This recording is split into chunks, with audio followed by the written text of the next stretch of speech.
Parramore is one of the oldest historically African-American neighborhoods in Orlando.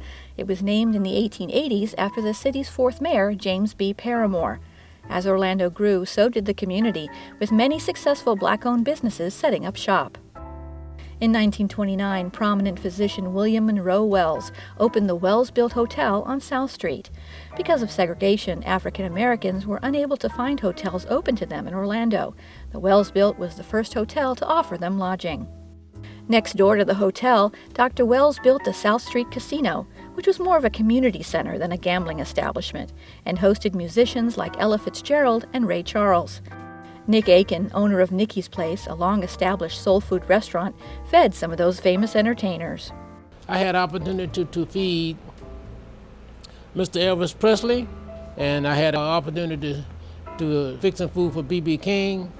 The casino no longer exists, but in 2002, the hotel was refurbished and transformed into the Wells-built Museum of African American History and Culture. As construction in downtown Orlando continued during the 1950s and 60s, the Parramore area became cut off from the rest of the community. But now, as the I-4 Ultimate comes closer to completion, the Florida Department of Transportation is working to help improve and revitalize the Parramore neighborhood. Orlando is thriving and it's growing. Parramore is growing and thriving. This isn't a gentrification project. This is a revitalization project. It's not being led by government. It's not being led by private development. These projects are being led by the people, and I really appreciate that. The potential is unlimited. So, I mean, we can build up this area where when the people go to the concerts or go to the games, they stay around a while or hang around a while and spend time and feel comfortable spending time with their families in that community. I love the benefits of the I-4 project. I think it's a great benefit. It's long overdue, and I love it. I'm enjoying it, and I think it's a benefit, and as the people in the community get used to the change and reap the benefits, I think it's going to be a blessing for all of us.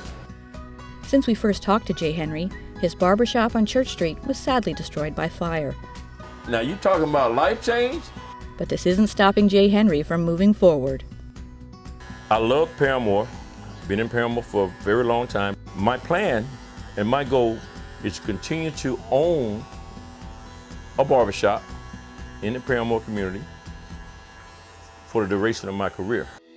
The future of transportation is really about revitalizing, promoting, and preserving the social, historic, cultural environment surrounding these transportation facilities. So it's actually very exciting.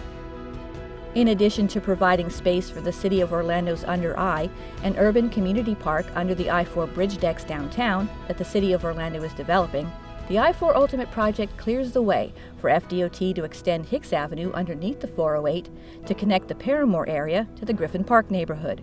The city is also realigning Hicks Avenue from South Street to Anderson Street. I think connecting Griffin Park and Parramore is going to be great for both communities. You know, there's a lot of great businesses here. There's some really good restaurants, you know, that I think maybe that other community, Griffin Park, hasn't maybe had access to. And so, you know, opening that up and bringing those communities together is, I feel, a benefit for both. To learn more about the Hicks Avenue extension, roundabouts, and the entire I-4 Ultimate project, visit i4ultimate.com/Hicks.